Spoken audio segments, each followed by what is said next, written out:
하나님의 말씀은 사도행전 14장 8절부터 15절까지입니다. 같이 하나님 말씀을 봉독할 텐데 시간 때문에 11절까지만 봉독하겠습니다. 루스드라에 발을 쓰지 못하는 한 사람이 앉아 있는데 나면서 걷지 못하게 되어 걸어본 적이 없는 자라. 바울이 말하는 것을 듣거늘 바울이 주목하여 구원받을 만한 믿음이 그에게 있는 것을 보고 큰 소리로 이르되 내 발로 바로 일어서라 하니 그 사람이 일어나 걷는지라. 무리가 바울이 한 일을 보고 루가오니아 방언으로 소리질러 이르되 신들이 사람의 형상으로 우리 가운데 내려오셨다 하여. 아멘. 자리에 앉으시고 옆에 분들하고 인사하겠습니다. 말씀에 은혜 받읍시다. 오늘도 원포인트를 한번 읽어보겠습니다. 시작. 하나님은 말씀이 삶에서 역사하는 믿음이 있는 자를 통하여 하나님의 위대한 역사를 이루어 가십니다. 명령으로 믿음이 없는 믿는 자가 되지 말고 믿음이 있는 믿는 자가 되어 오늘의 삶에서 말씀의 역사를 경험하고 겸손한 마음으로 끝까지 사명을 붙들라. 아멘. 전경호 씨라고 하는 분이 쓴 책 중에서 나만 낯선 말씀 하나님의 마음으로 읽는 성경이라고 하는 책을 읽어보면 아주 흥미로운 주제를 다루고 있습니다. 그는 단순히 믿는 자에게는 믿음이 있고 불신자에게는 믿음이 없는 것이 아닐까요? 라고 질문을 합니다. 믿는 자는 믿는 사람이니까 믿는 자 그러면 당연히 믿음이 있어야 되는 것이 아니냐, 그런 질문이죠. 믿는 사람에게는 믿음이 있다, 논리적으로는 맞는 말입니다. 믿음이 없으면 불신자니까요. 그런데 전병호 씨는 성경은 그렇게 말씀하시지 않는다는 것입니다. 성경은 어떤 의미에서 믿는 자에게도 믿음이 없다고 지적하고 있다는 것이죠. 그래서 우리는 너무나 잘 알고 자주 듣는 믿음이라고 하는 단어가 때때로 낯설고 어렵게 느껴지는 때도 있다는 것입니다. 예를 들면 성경이 예수님이 종종 제자들에게 믿음이 없는 자들이라고 그렇게 말씀하십니다. 생각을 해보세요. 제자들은 아버지와 배와 그물을 다 버려두고 예수를 따른 사람들 아닙니까? 그런데 그들에게 믿음이 없다면 누구에게 믿음이 있을까? 이런 생각이 들지 않습니까? 그러나 실제로 주님이 자신을 따르던 제자들에게도 믿음이 없는 자들아 그렇게 말씀을 하셨죠. 또 주님은 주님의 재림의 때를 예언하시면서 뭐라고 말씀하셨냐면 인자가 올 때 세상에서 믿음을 보겠느냐 이렇게 말씀하신 거죠. 그러면 지금 전 세계 73억 인구 중에서 캐톨릭과 우리 개신교를 다 합하면 거의 33%의 사람들이 예수를 믿는데 그러면은 예수님 오실 때 믿는 사람이 엄청나게 많아야 되는 것 아닙니까? 근데 주님은 인자가 올 때 믿음을 보겠느냐 이렇게 말씀하신 것을 생각하면 실제로는 하나님의 말씀을 믿는 자가 의외로 소수일 수도 있다고 하는 뉘앙스를 전하고 있는 거죠. 그래서 전병호 씨는 믿는 자 스스로 믿음이 없다는 것을 모르는 세대, 믿기는 하지만 잘못된 믿음을 가지고 있는 세대라고 현대인들의 세대를 꼬집고 있습니다. 제가 이것을 다른 한마디로 규정을 해보면 믿음이 없는 믿는 자가 많은 세대라고 할 수 있는 거죠. 여러분은 다 믿음이 있으시니까 오늘 예배에 오셨죠? 여러분 다솜에서 예배하는 여러분들은 참 믿음을 가진 자, 진짜 믿음을 가진 자, 믿음이 있는 믿는 성도가 되시기를 주님의 이름으로 축복합니다. 그럼 진짜 믿음이 있는 사람, 믿음이 있는 믿음의 성도는 어떤 분인지를 한번 오늘 본문에서 살펴보고 그 말씀을 통해서 우리의 믿음을 강화하고 또 우리의 믿음을 정화하고 그럴 수 있는 시간이 되기를 바랍니다.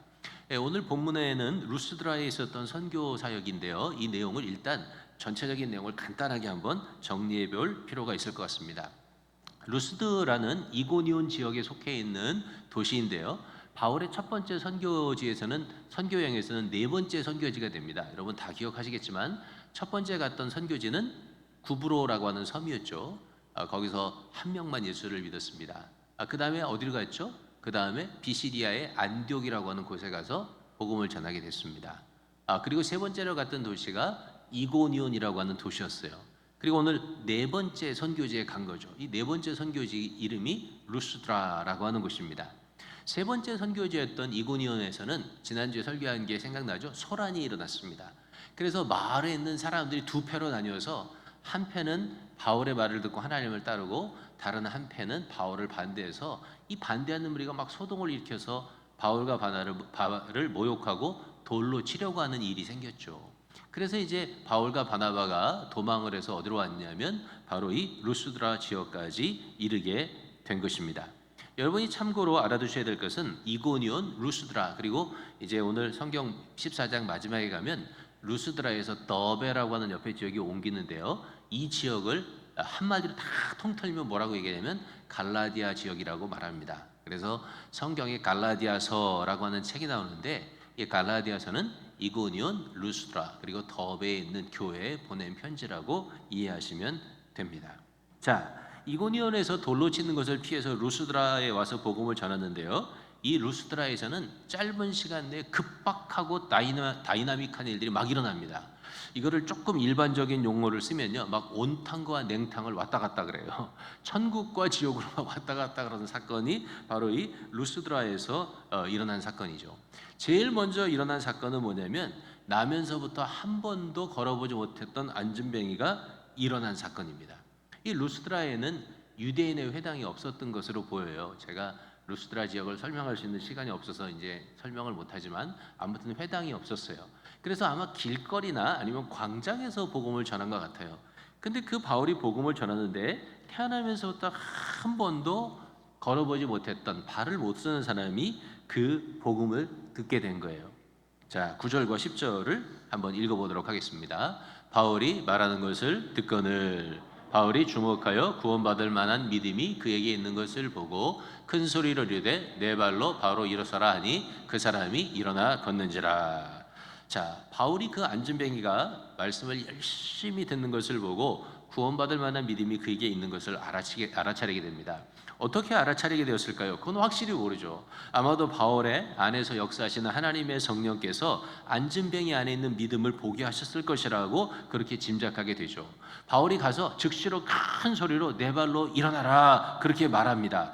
즉시라고 하는 말은 영어로는 immediately가 아니고 uprightly입니다. 그러니까 똑바로 일어서라 그런 말입니다. 그 말씀을 듣자 즉시 그 사람이 일어나서 걷고 뛰는 하나님의 놀라운 상상치 않은 하나님의 큰 기적이 일어나게 된 것이죠.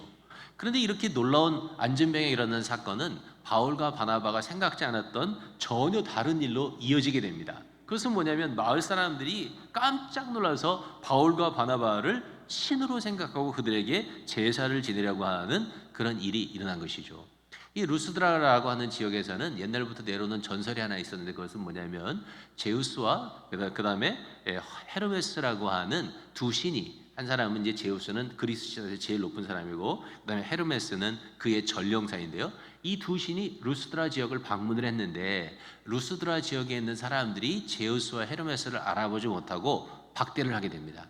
그래서 아주 가난한 부부만 제우스를 영접하게 되는데요. 이 일에 몹시 화가 난 제우스가 홍수를 일으켜서 그 지역을 쓸어버렸다고 하는 전설이 있었다고 합니다. 그런데 그런 전설을 믿고 있었던 사람들이 바울과 바나바가 와서 안진뱅이를 일으키는 사건을 딱 보니까 야, 제우스가 다시 우리 마을에 왔구나. 근데 이거를 잘 대접하지 않으면 우리 가운데 또 홍수와 같은 큰 어려움이 일어날지도 모르니까 빨리 이 제우스를 잘 이제 대접을 해야 되겠다. 그래서 막 꽃을 갖고 오고 이제 소를 가지고 와서 이제 잡아서 그 앞에 제사를 드리려고 했던 것이죠. 바울과 바나바가 즉시 옷을 찢고 그들의 행위를 강력하게 저지하죠. 우리가 복음을 전하는 것은 이런 헛된 일을 버리고 온 우주와 만물을 창조하신 하나님 한 분만 섬기라고 복음을 전하는 것이다. 그렇게 그들을 적극 만류합니다. 그리고 나서 갑자기 일이 또 급변합니다. 어떤 일이 생기냐면 두 번째 선교지였던 비시디의 안디옥, 세 번째 선교지였던 이고니온에서 바울을 반대했던 유대인들이 패를 짜갖고 여기까지 루스드라까지 온 거죠. 그리고 루스드라에 있는 그 군중들을 선동을 해서 바울을 돌로 쳐버립니다. 바울이 돌에 맞았죠. 그래서 거의 죽을 지경에 이른 것 같아요. 성경에 보니까 그들이 죽은 줄로 알고 그렇게 쓰고 있죠. 죽은 줄로 알고 바울을 끌어다가 성 밖에 그냥 짐승의 밥이 되도록 던져버립니다. 전혀 생각지 못했던 일이 또 일어난 거죠. 그런데 거기서 끝난 게 아니고 이제 바나바와 다른 제자들이 와서 바울을 둘러서 있는데 바울이 그곳에서 일어납니다. 그래서 다시 그 성으로 들어가서 믿는 자들을 격려하고 그 다음 날은 더베라고 하는 지역에 가서 복음을 전했다고 하는 내용이죠. 이런 급박하고 자극적인 사건들이 일어난 루스드라의 선교 여행을 제가 간단히 정리해 보았는데, 여러분은 오늘 이 이야기를 들으면서 믿음이 있는 믿는 사람의 모습이 어떻게 여러분에게 다가오시나요? 제가 믿음이 있는 믿는 사람의 세 가지 모습을 여러분에게 한번 제가 읽고 느끼는 모습을 설명해 보겠습니다. 다시 9절과 10절을 한번 더 읽어볼까요? 시작. 바울이 말하는 것을 듣거늘 바울이 주목하여 구원받을 만한 믿음이 그에게 있는 것을 보고 큰 소리로 이르되 내 발로 바로 일어서라 하니 그 사람이 일어나 걷는지라. 자, 제가 보는 믿음이 있는 믿는 사람의 첫 번째 모습은 말씀이 삶에서 역사하는 사람입니다. 말씀이 삶에서 역사하는 사람이 믿음이 있는 믿는 사람이죠. 바울은 말씀이 삶에서 역사하는 사람이었어요. 어떻게 말씀이 그의 삶에서 역사했습니까? 첫째, 그는 너는 이방인의 사도가 되어서 땅끝까지 복음을 전하라고 하는 하나님의 말씀이 그 안에 살아있었던 거죠. 그래서 그는 가서 복음을 전하는 거예요. 금방 핍박을 받고 왔지만 다시 또 가서 복음을 전하는 거죠. 하나님의 말씀이 그 안에서 이제 살아서 역사하고 있는 거죠. 또 바울의 안에서 말씀이 살아서 역사하고 있다고 하는 것은 어떻게 알 수 있냐면 바울이 안진뱅이에서 믿음이 있다고 하는 것을 발견하는 모습에서 알 수 있는 거죠. 그것은 너무나 신비한 일이 아닙니까? 거기에 말씀을 듣는 사람 중에 안진뱅이가 한 명 있었는지 두 명 있었는지 우리는 아무도 몰라요. 그가 말씀을 듣고 있다고 해도 그 안에 정말 구원을 받을 만한 믿음이 있는지 없는지를 어떻게 알 수 있냐는 거예요. 이거를 지난주 금요일 날 제가 여러분 가운데 가르친 바에 의하면 성령의 조명의 역사인 거죠.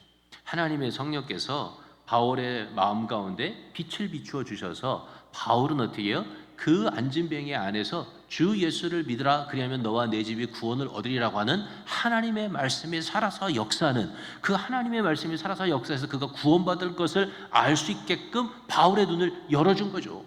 하나님의 말씀이 살아서 역사하는 거예요.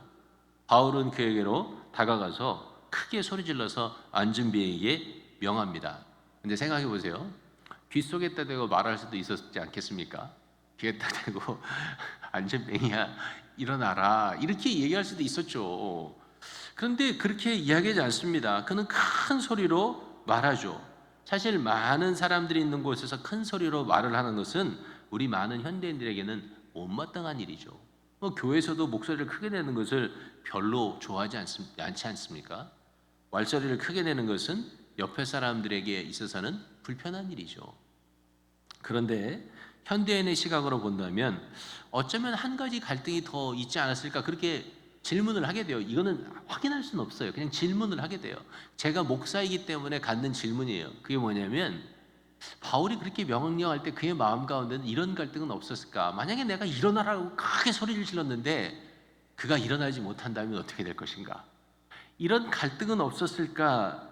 이런 생각을 해보게 돼요. 사실 저는 그런 갈등을 해요. 신유기도를 할 때 바울하고 저하고는 수준 차이가 많이 나니까. 그렇죠? 바울은 하나님을 예수님을 직접 만났고요. 그 다음에 또 자기가 이제 눈이 멀었다가 다시 보게 되는 그런 경험도 그는 했었고요. 또 그리고 또 구브로에서는 박수무당의 눈을 멀게 한 일도 있지 않았습니까? 근데 성경을 읽어보면요, 바울이 일평생 수없이 많은 병자를 고쳤는데요, 눈이 멀게 했던 그는 병을 고친 건 아니잖아요. 눈을 멀게 했던 사건을 빼놓고는 오늘 이 루스드라의 안진뱅이를 고친 사건이 첫 번째 신유의 사건입니다. 그러니까 그냥 현대인의 눈으로, 이제 미래에 사는 제 눈으로는 그냥 궁금한 거죠. 바울의 마음에는 혹시 그런 마음이 없었을까, 망설임이 없었을까, 그런 생각을 해보게 되는 거죠. 그런데 그런 마음이 있었든 없었든 분명한 것이 있어요. 그게 뭐냐면 바울은요, 체면이나 자존심이나 자기 입장 이런 것들은 아예 처음부터 생각을 안 했다는 거예요. 바울에게 있어서 가장 중요한 것은 복음을 전하는 일이었어요. 하나님의 복음을 어떻게 하면 이 마을 가운데서 전할 수 있을까? 어떻게 이 예수를 믿지 않는 한 번도 들어오지 못했던 이 땅, 특별히 루스드라는 유대인의 회당도 없었다 그랬잖아요. 유대인의 회당도 없는 이 땅에서 어떻게 하나님의 말씀을, 살아있는 하나님의 말씀을 전하고 그리스도를 전할 수 있을까? 그 마음이 바울의 마음엔 충만했던 거죠.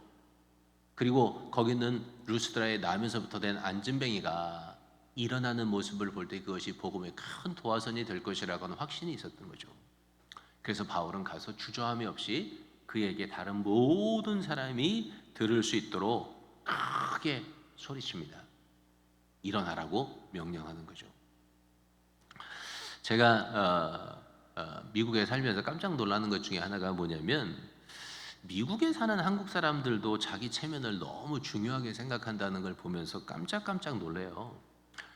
체면이라고 하는 말을 영어로는 saving face라고 그렇게 얘기하죠. saving face, 얼굴을 구한다, 그런 뜻이죠. 그 말씀의 감동에서는 하지 않던 일들을 많은 사람들이 체면 차리기 위해서 하는 거를 보는 경우가 종종 있어요. 그럼 깜짝 놀라요. 야, 이거 정말 하나님의 성령의 감동에서 자원해서 해야 되는데 그렇게는 안 하더니 체면 차리려고 하시는구나, 이런 걸 보면 깜짝 놀라는 거죠. 또 어떤 때는 자기 체면이 조금만 깎이면 그걸 그렇게 못 견뎌서 힘들어하는 분들이 있는 것을 봐요. 그런데 하나님의 체면이 깎이는 것을 그렇게 힘들어하는 사람은 별로 본 적이 없는 것 같아요. 시카고 말고요, 다른 주에 있을 때. 예수 믿는 사람은 철면피로 살아라, 그런 말이 아니고요, 예수 믿는 사람의 예의와 교양이 있어야죠. 그러나 하나님의 복음을 전하고 하나님의 말씀을 순종하는데 무슨 체면이 필요해요? 무슨 자존심이 필요합니까? 말씀에 순종하기 위해서는 자존심도 내려놓고 체면도 내려놓고 명예도 내려놓고 정직하고 진실하게 나의 모습이 드러나는 것을 기뻐하고, 바울 안에서는 그런 면에서 하나님의 말씀이 살아서 역사했던 거죠. 안진뱅이 안에서도 하나님의 말씀이 살아서 역사했죠. 그날 들었던 말씀, 그 말씀이 안진뱅이에게도 역사한 거예요. 그냥 말씀이 귀에 들려주고 지나간 게 아니고요, 그냥 성경에 쓰여 있으니까 거기에 있는 게 아니고요, 그는 하나님의 말씀을 들었고 그 말씀을 들으면서 그리스도 예수가 자신을 구원하실 수 있다고 하는 확실한 믿음이 그 말씀 가운데서 이제 생겼던 거죠. 그래서 그는 말씀을 들었을 때 한 번도 일어나 보지 못했지만 일어나, 그렇게 얘기했을 때 일어나서 걷게 되었던 것입니다. 살아있는 믿음은 말씀이 삶에 연결되고요, 말씀이 삶에 적용되고요, 말씀이 삶에 역사하는 믿음입니다. 사랑하는 성도 여러분, 하나님의 말씀이 여러분의 삶에 연결되고 있습니까? 하나님의 말씀이 여러분의 삶에 적용되고 있습니까? 그 삶이 여러분의 삶에서 역사하고 있습니까? 그렇게 생각하시면 아멘 하시게 되길 바랍니다. 네, 할렐루야. 아멘 하라고 대답하신 분들에게 너무나 감사합니다. 만약에 여러분이 아멘이라고 하셨다면 여러분은 믿음이 있는, 믿는 사람인 것입니다. 그런 분들에게 하나님의 말씀이 더 강력하게 역사하게 되기를 주님의 이름으로 축복합니다. 그런데 혹시라도 여러분이 자신 있게 아멘을 못 하신 분들이 있다면, 그래서 나는 교회에 들어와서 예배를 드려요, 그리고 그래도 성경도 읽어요, 또 어떤 때는 큐티도 해요, 그런데 그 시간만 딱 지나면 그 다음부터 나와 하나님의 말씀이 전혀 무관하게 되는 거예요. 그래서 말씀과 나는 전혀 상관없는 삶을 하루 종일 살아요. 그렇게 말씀과 내 삶이 separate, 분리되어 있다고 한다면 그런 분들은 하나님 앞에 간절히 믿음으로 구해야 돼요. 하나님, 하나님의 말씀이 내 삶에 역사하는 그런 믿음을 주십시오, 그렇게 구해야 돼요. 왜냐하면 말씀과 내 삶이 이렇게 분리되어 있는 사람이라면 그 사람은 믿음이 적은 믿는 사람이거나, 아니면 아주 심각한 경우에는 사실은 믿는다고 하지만 믿음이 없는 사람일 수 있거든요. 오늘 성경에 보면 한 개의 치유의 사건이 있는 것 같죠? 근데 사실은 두 개의 치유의 사건이 있는 거예요. 하나는 안진뱅이가 일어난 사건이고요, 또 다른 하나는 죽은 바울이 일어난 사건인 거죠. 하나님의 말씀이 역사하는 그 귀한 곳에는요, 안진뱅이도 일어나고 죽은 자도 살려주시는 하나님의 역사가 나타났던 거예요. 사랑하는 성도 여러분, 하나님은 살아계십니다. 믿으십니까? 하나님의 말씀은 살아있고 운동력이 있습니다. 믿으십니까? 그 말씀을 우리의 삶에 적용시키시는 성령께서도 일하고 계시는 거예요. 그렇다면 우리 기대해야 돼요. 우리 간구해야 돼요. 하나님의 말씀이 내 삶의 현장에서 강력히 역사하시도록, 그래서 그 하나님의 말씀이 내 삶을 새롭게 변화시키고 만들어 가시고 또 하나님의 역사를 일으키는 그 일에 나를 써주시도록 간절히 하나님 앞에 기도할 필요가 있는 거죠. 그러면 하나님께서 반드시 살아있는 말씀의 역사들로 우리들의 삶의 열매를 가득하게 하실 줄로 믿습니다. 말씀이 삶에서 역사하는 사람, 그 사람의 믿음이 있는 사람이라는 거예요. 두 번째는 믿음이 있는 믿는 사람은 자신을 높이지 않아요. 14절과 18절 중간을 떼고 한번 읽어보겠습니다.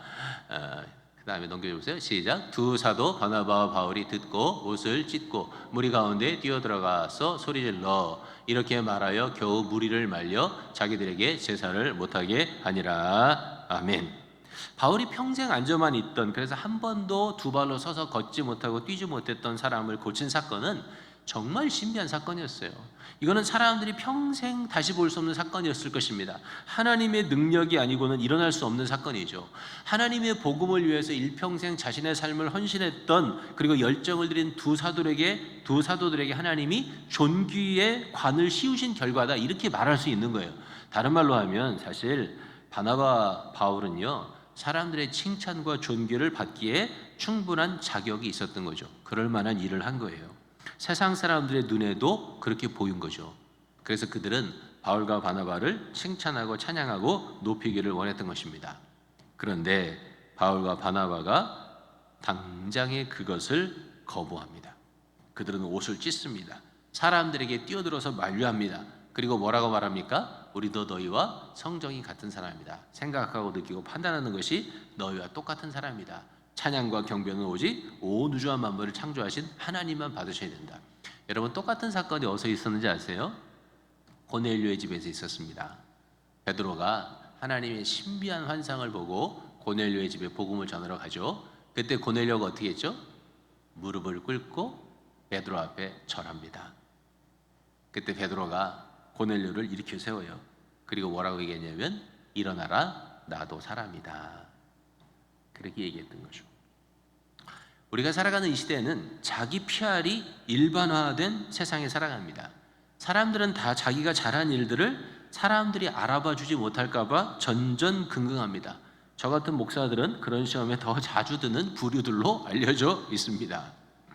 우리는 내가 잘한 일에 대한 칭찬은 당연히 받아야 된다고 생각을 하고, 내가 잘하지 못한 일들에 대해서도 칭찬을 받을 수 있다면 좋다고 생각합니다. 그리고 내가 못한 일은 누구에게 들킬까 봐 전전긍긍하고, 그것이 말로 이야기되는 것을 무지 싫어합니다. 내가 한 모든 일들은 미화되고 인정되고 칭찬받아야 마땅하고, 현대인들은 칭찬과 인정과 격려에 굉장히 목마른 사람들처럼 보입니다. 근데 여기 뭐 저랑 나이가 비슷하신 분들도 다 알겠지만, 우리가 어릴 때만 해도요, 이게 아버지한테 칭찬 한 번 듣는 게요, 하늘의 별 따기 같았어요. 그때는 1년에 한 번 아버지가 잘했다 칭찬할까 말까, 그런 시대에 살았어요. 그렇게 살았어도요, 그때 사람들 인성이 지금 현대를 살아가는 사람들 인성만 못지 않다고 저는 생각이 들어요. 그 전에는 더 했을 수도 있죠. 근데 이상하게 현대는 어떻게 되냐면, 현대는요, 너무 사람들의 칭찬과 인정 이런 데 너무 목말라 하는 것 같아요. 그래서 심지어 칭찬은 고래도 춤추게 한다는 말이 성경의 말씀처럼 귀하게 여겨져요. 성경의 진리와 거의 똑같이 여겨지잖아요. 칭찬, 격려, 인정, 이것은 늘 해야만 하고 잘해야만 하는 것으로 사람들 마음 가운데 이미 자리를 잡아버렸어요. 칭찬을 잘하고 인정하는 것이 나쁠 것은 없죠. 그런데 인정받고 칭찬받고 높임을 받는 것을 좋아하는 세상이 가지는 단점이 있습니다. 그게 뭐냐면, 첫 번째는요, 사람들이 너무 가벼워진다는 거예요. 이게 무슨 말이냐면, 조금만 칭찬하면 얼굴에 화색이 돌고요, 입이 귀에 걸려요. 근데 조금만 싫은 소리를 하면요, 분노의 기색이 온 몸에 나타납니다. 그거를 무슨 솔직한 자기 표현이라고 생각하는 사람들도 있는데요, 그렇게 생각할 수도 있지만 제가 보기에는요, 실상은 가벼워진 성품과 가벼워진 영성을 드러내는 것이라고 생각이 돼요. 뭐 여러분 얘기 아니라 저 자신의 이야기이기도 합니다. 이게 이 성품이 깊고 영성이 깊어지면요, 칭찬을 해도 그냥 아유 나한테 과분한 칭찬이다 이렇게 생각할 수 있어야 되고요, 불편한 얘기를 하면 내가 부족해서 듣는 이야기지 이렇게 생각할 수 있어야 되거든요. 그게 소화가 안 되는 것은 사실은 성품이 너무 가벼워서 그런 거예요. 그게 이 칭찬에 목말라 있는 현대인들이 가지고 있는 단점입니다. 또 다른 단점은 사탄이요, 이런 부분을 타고 역사한다는 거예요. 오늘 본문에도 사단이 강력하게 역사하고 있습니다. 사단은 하나님의 복음이 전해지는 것을 두려워하고 싫어합니다. 그래서 그들은 믿음이 없고 우상을 섬기는 무리들을 이용해서 바울과 바나바를 넘어뜨리려고 하죠. 한 가지는 핍박이에요. 이제 제가 다음에 또 살펴보겠지만 핍박이에요. 또 다른 하나가 있습니다. 그게 뭐냐면 바울과 바나바를 높이는 거예요. 그들에게 명예심을 주는 거죠. 그들에게 우월감을 주는 거죠. 그들을 높여주는 거예요. 그래서 거기에 걸려서 넘어지도록 하는 것입니다. 자기를 높이고 자기 명예를 높이는 일에 안주하도록 이 악한 마귀와 사단의 세력은 사람들 뒤에서 역사하고 있는 거죠. 요한일서 2장 16절을 읽어봅시다. 시작. 이는 세상에 있는 모든 것이 육신의 정욕과 안목의 정욕과 이생의 사랑이니 다 아버지께로 쫓아온 것이 아니요 세상으로부터 쫓아온 것이라. 아멘. 우리를 넘어뜨리게 하는 세 가지, 육신의 정욕, 안목의 정욕, 이생의 자랑이에요. 이 이생의 자랑이라고 하는 게 뭐냐면요, 영어 NIV에는요 The boasting what he has done and does 이렇게 되어 있습니다. 우리나라 말로 하면 내가 가진 것, 내가 이룬 것을 boasting, 뽐내는 것, 자랑하는 것, 높이는 것, 그게 뭐냐면 그게 이생의 자랑이란 말이에요. 이걸 한마디로 하면 명예욕이라고 할 수 있어요. 사단은 무리들을 통해서 바울과 바나바를 시험하고 있는 거예요. 자신을 높이도록, 자신들이 대단한 영적인 능력과 수준에 있다고 하는 우월감에 빠지도록 명예심으로 그들의 마음을 부패하려고 하는 거죠. 믿음이 있는 믿는 자들은요, 즉시 이것을 거부하는 거죠. 그래서 바울과 바나바는 그것을 즉시 거부한 거예요. 믿음이 있는 믿는 사람들은요, 하나님이 아닌 자신이 드러날까 봐 자기의 옷을 찢을 수 있는 사람들입니다. 최선을 다해서 달려가고요, 몸을 들여서 헌신하지만 절대로 내 영광을 드러내려고 하는 거 아니죠. 나를 나타내려고 하지 않습니다. 나를 알아달라고 말하지 않는 것이죠. 성경에 있는 믿음이 있는 믿는 사람들은요, 모든 충성을 다한 후에도 하나님 모든 영광은 하나님께서 받으십시오. 저는 무익한 종입니다. 마땅히 해야 할 일을 했을 뿐입니다. 그렇게 고백할 수 있는 사람이 온 우주와 만물을 다스리시고 우리의 모든 것을 아시고 채우시는 하나님에 대한 믿음이 있는 믿는 사람인 것입니다. 사랑하는 성도 여러분, 자신을 드러내려 하지 아니하고 늘 이름도 없이 빛도 없이 주를 섬기시는 여러분들에게 하나님의 은혜가 함께 하시기를 주의 이름으로 축복합니다. 마지막으로는 믿음이 있는 믿는 사람은 어떤 경우에도 자신의 사명을 포기하지 않는 사람입니다. 19절과 20절을 읽어보도록 하겠습니다. 시작. 유대인들이 안디옥과 이고니온에서 와서 무리를 충동하니 그들이 돌로 바울을 쳐서 죽은 줄로 알고 시외로 끌어내치니라. 제자들이 둘러섰을 때 바울이 일어나 그 성에 들어갔다가 이튿날 바나바와 함께 더베로 가서. 아멘. 지난번에 미시간에 이제 운전하고 다녀오면서 시간이 많아서 이제 이 본문에 관한 설교를 여러 편 들었어요. 한 8편, 9편 들은 것 같아요. 근데 그 중에 한 목사님의 설교가 기억에 남아요.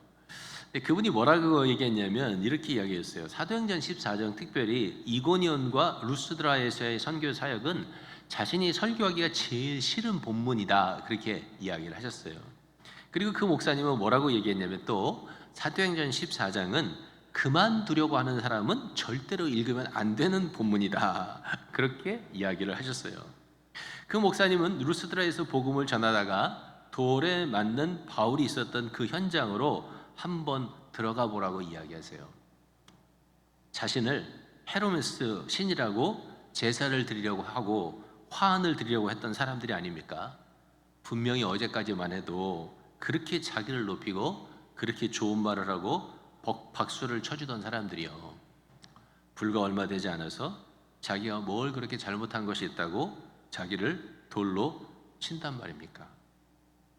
이 어리석은 사람들이 피시디아의 안디옥과 이고니에서 온 무리들의 거짓말에 홀딱 넘어가서 던진 돌들이 하나씩 둘씩 그의 몸을 때리고 얼굴을 때리고 그리고 거칠고 먼지 나는 흙바닥에 쓰러져 버리는 바울을 생각해 보라는 거죠. 얼마 전에 있었던 그 흑인의 약탈 사건의 한 피해자 한국분이, 지금은 유튜브에서 제가 다시 찾아보니까 내렸더라고요. 안 보게 돼 있더라고요.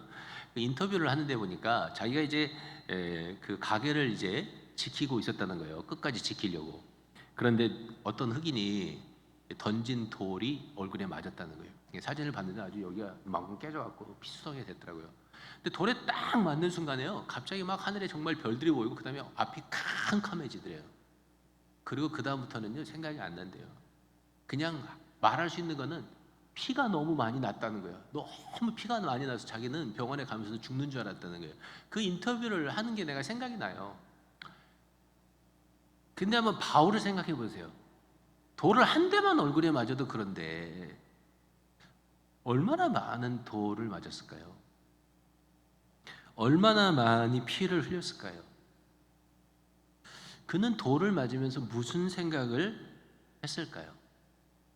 만약에 그가 죽은 짐승처럼 그 흙바닥에 질질 끌려서 성 밖으로 끌려 나갈 때 혹 그에게 아직도 숨이 붙어 있어서 생각을 할 수 있는 형편이었다면 그는 도대체 자기를 그렇게 끌고 가는 사람들을 향해서 어떤 마음이 들었을까요? 상상하기 쉬운 일이 아니죠. 우리는 사실 어려서 친구나 학교 선생님이나 군대 상사에게 뺨 한 번 맞은 것도 평생 잊지 못하고 기억하는 사람들이 아닙니까? 그런데 돌에 맞아서 사람들이 죽었다고 생각할 만큼 피투성이가 되었고 그리고 버려지고 그랬던 바울의 마음과 생각은 정말 짐작하기 어려운 거죠. 그런데요, 놀라운 일이 생겨요. 그게 뭐냐면 그 죽었던 바울이 다시 살아난 거예요. 근데 살아난 것보다 더 놀라운 일이 생겨요. 기절할 정도로 놀라운 일이에요. 그게 뭐냐면 그렇게 살아난 바울이 아무 말이 없이, 성경에 아무 설명도 없어요, 다시 그 성으로 들어가는 거예요. 자기를 돌로 쳤던 그 루스드라로 다시 돌아가는 거죠. 자기를 돌로 쳤던 그 사람들, 어제는 자기에게 경배하고 오늘은 나에게 돌을 던졌던 그 어리석은 사람들, 자기를 짐승보다도 더 못하게 학대했던 그 사람들이 사는 성으로 다시 들어갔다는 거죠. 설교를 하신 목사님이 여러분 같으면 그 성에 다시 들어가고 싶겠느냐고 물으셔요. 여러분 같으면 그 사람들에게 다시 들어가서 복음을 믿으라고 말할 그런 마음이 생기겠냐는 거죠. 아니, 복음을 전하는 삶을 계속하고 싶은 마음이 들겠느냐는 거죠. 자기 같으면 죽어도 다시 거기 들어가고 싶지 않았을 거라는 거예요. 자기 같으면 다시는 복음을 전하는 일은 꿈도 꾸지 않았을 것이라고 그는 설명했습니다. 그런데 바울은 아무런 말도 없이 묵묵히 루스드라 성으로 다시 들어갑니다. 그리고 거기에 있는 형제들을 격려하고 그 다음날 더베로 가서 다시 또 복음을 전하는 일에 자신을 드립니다. 그렇게 힘들고 어렵고 고통스럽고 돌에 맞아 죽어도 주께서 주신 사역을 떠나지 않았던 바울의 모습을 보면 아무리 힘들고 아무리 고통스러워도 도저히 그만둘 수 없도록 자기 자신을 설득하시는 하나님의 음성을 본문에서 듣게 된다는 거예요. 그래서 자기가 설교하기가 제일 힘든 본문이, 그리고 사역을 그만두어야 되겠다고 생각하다가도 이 본문만 읽으면 포기할 수 없다는 거예요. 복음을 위해서 고난을 받아보고 핍박을 받아본 사람들은 사실은 읽기만 해도 눈물이 나는 본문이죠. 믿음이 있는 믿음의 사람입니다.